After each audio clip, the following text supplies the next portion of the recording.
Friends, hello. हा आपला आता पुढचा व्हिडिओ आहे लिनियर डिफरेन्शियल इक्वेशन्सवर. दोन गणितं आपण मागच्या व्हिडिओमध्ये पाहिलेली आहेत. लिनियर डिफरेन्शियल इक्वेशनचा फॉर्म कसा असतो ते परत एकदा सांगते. The form is dy/dx plus py is equal to q. Okay, so you have to observe that there is only single y in the equation. याच्यात फक्त x आहे, याच्यातही फक्त x आहे आणि इथे हा एकच y असतो. तर हा झाला फॉर्म त्याचा linear differential इक्वेशनचा.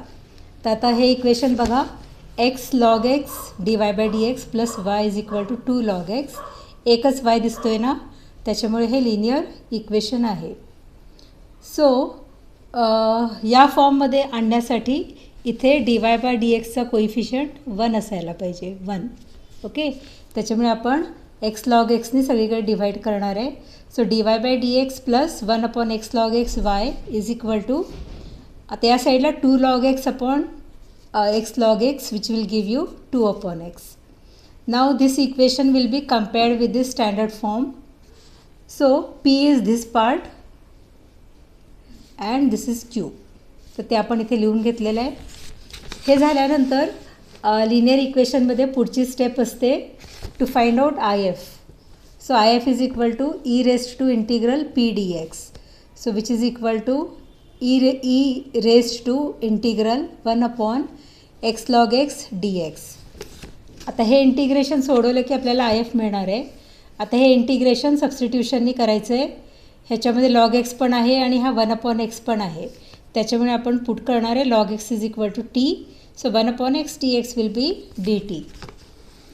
So e raise to integral 1/t dt. I hope you understand this. This is t आणि खालचा x आणि हा dxचा मिळून dt होतो आहे.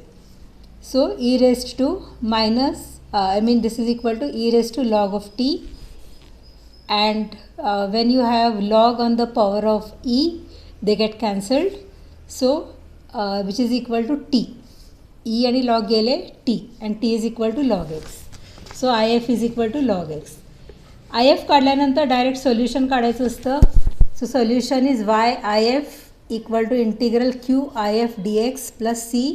I want you to remember this statement. हे पाठ करा. जर थेअरी पेपर आपला झाला तर बऱ्याचदा आपल्याला गणित सोडवता येत नाही, पण असे फॉर्म्युले जरी आपण अधेमध्ये लिहिले तर त्याचे काही मार्क्स आपल्याला मिळू शकतात. So y log x is equal to integral q ची value 2/x if log x dx plus c. So LHSमध्ये आपल्याला काही करायचं नाही आहे. y log x is equal to 2 बाहेर काढला, इंटिग्रल ऑफ, आता again substitution is log x equal to t. So 1/x dx will be dt. So 2 into t आणि हा याचा आणि याचा dt होतो. So t dt which is whose integral is t square by 2 and that by 2 gets cancelled with this. So y log x is equal to t square plus c. Okay, and t is log x. So y log x is equal to log x bracket square plus c. हे complete solution आहे.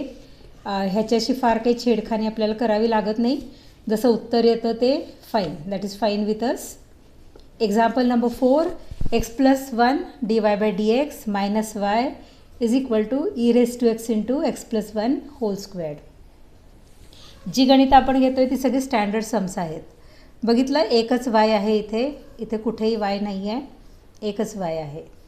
So let us divide by x plus 1, कारण इथे dy/dxचा coefficient 1 असायला पाहिजे.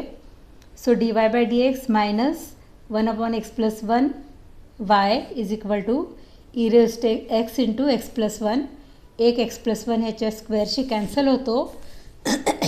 Sorry, हा p हा चिन्हांसकट घ्यायचा असतो. So p is negative. हा झाला q.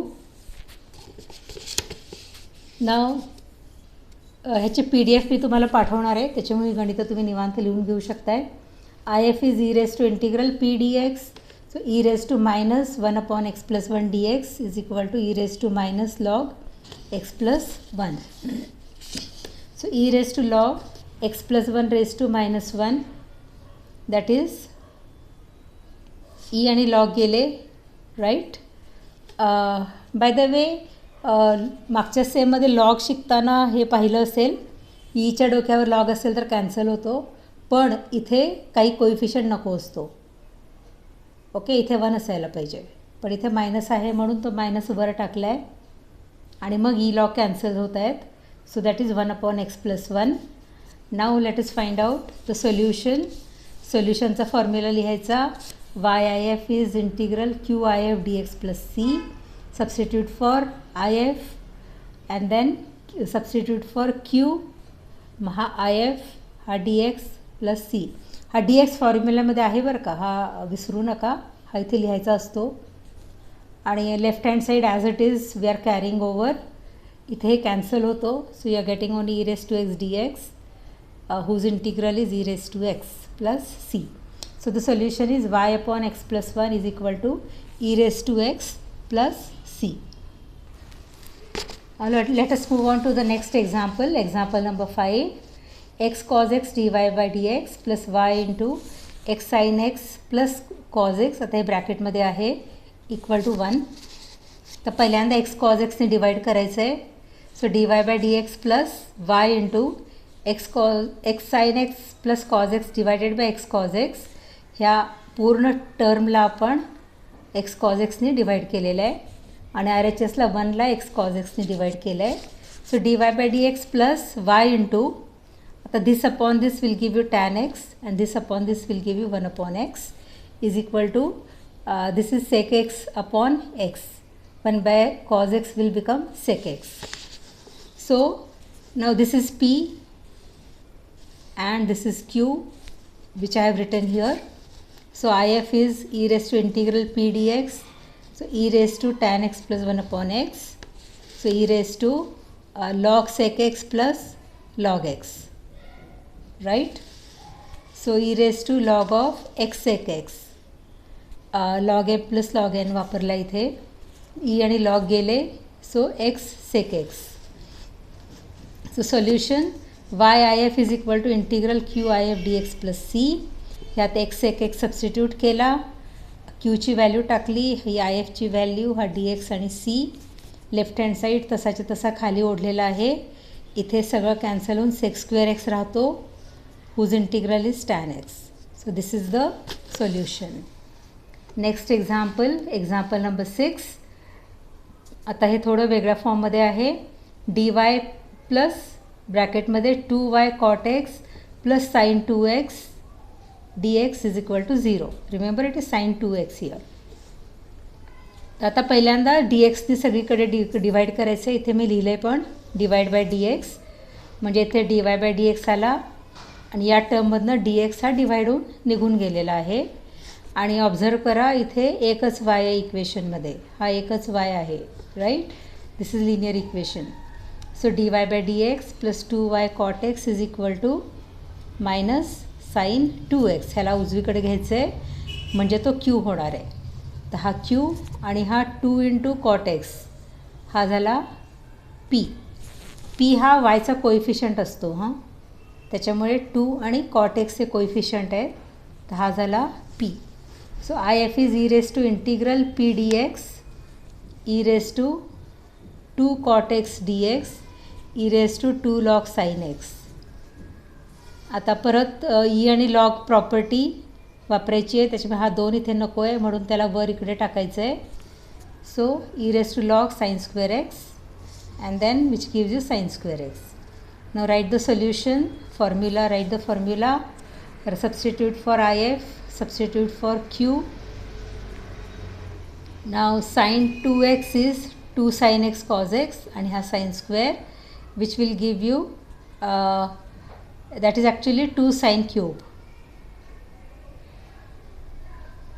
right? 2 sin cube आणि cos. तर so let us integrate. put sin x equal to t, cos x dx is dt, and which will give you integral of t cube, आणि तो येतो sin raised to 4/4. मला वाटतं हा 2 मी कुठेतरी सोडलेला आहे. हा 2 इथे बाहेर यायला पाहिजे. हा 2 इथे येईल आणि मग टी क्यूब येईल. सो हा 2 आहे इथे. I am sorry, I forgot this 2 here and this 2 here. So that will give you 2/4, that is 1/2. Okay. So now 2 more examples. Example number 7. dy by dx plus 4xy upon 1 plus x square is 1 upon 1 plus x square bracket cube. मला वाटतं की तुम्हाला ओळखलं असेल, संपूर्ण इक्वेशनमध्ये हा एकच y इथे आहे. बाकी इथे कुठेही y दिसत नाही आहे, राईट. आता इथे कोइफिशियंट 1 असल्यामुळे डायरेक्ट आपण p आणि q लिहू शकतो. तर हा p, ओके, इथून इथेपर्यंत हा p आणि हा q. So 4x upon 1 plus x square is p. So e raised to integral p dx is what? Is if. So e raised to x upon 1 plus x square. आता 4 आहे तो breakup करायचा आहे 2 × 2, आणि तुमच्या लक्षात येईल की याचा डेरिव्हेटिव्ह इथे आहे, राईट. तर तो फॉर्म मला वाटतं तुम्हाला माहीत असेल. Integral of f' upon fx is log fx. So e raised to 2 × log of 1 plus x square. हा 2 वर टाकायचा म्हणजे 1 plus x squareचा स्क्वेअर, आणि मग ई लॉग गेले 1 plus x squareचा स्क्वेअर. हा झाला if. मग solution. So y × 1 plus x square square, इथे 1 अपॉन हे cube 1 plus x square square, हा क्यूब, हा if, हा dx आणि हा c. Now this will give you 1 upon 1 plus x square. एक 1 plus x square कॅन्सल होतो, आणि whose integral is tan inverse x. तर इथे बघा लेफ्ट हँड साईडला काहीच करायचं नसतं, फक्त ifची व्हॅल्यू टाकायची आहे, बस आहे तसं ठेवायचं आहे. RHSमधलं इंटिग्रेशन सोडवलं की आपलं एक्झाम्पल झालेलंच असतं. Example number 8. x square dy by dx plus 3x square minus 2xy plus 1. जरी हे कॉम्प्लिकेटेड दिसलं तरी एकच y आहे हे लक्षात घ्या. आणि लिनियरची आणखीन एक कंडिशन, हा y dy by dx बरोबर नको आहे. आठवते ना definition, y and dy by dx are not multiplied together. तर y सुट्टा एकच असतो आणि बाकी सगळे x असतात. तर डिवाइड बाय एक्स स्क्वेअर, त्यासाठी पहिल्यांदा yची टर्म डावीकडे घ्यायची, उरलेलं सगळं उजवीकडे टाकलेलं आहे आपण. डिवाइड बाय एक्स स्क्वेअर म्हणजे असं येईल. हा p, हा p, हा q. इंटिग्रेशन ifसाठी, तर e raised to integral p dx, e raised to integral 2 × integral 1/x, that is e raised to 2 log x, e raised to log x square म्हणजे x square. हा 2 वर टाकला इथे बरोबर x square आलेला आहे. मग सोल्युशन, मग ते ifची व्हॅल्यू सबस्टिट्यूट केली, x स्क्वेअर गेले, तर इथे फक्त 3x स्क्वेअर + 1 राहतो. त्याचं इंटिग्रेशन x क्यूब प्लस 1चा integral x plus c. Actually x cube by 3 येतो, तो 3 याच्याशी कट होणार आहे. So solution is y² is equal to x cube plus x plus c. तर this is the solution. So with this we are coming to the end of linear differential equations. Alright, and with this we have also completed the chapter of differential equations.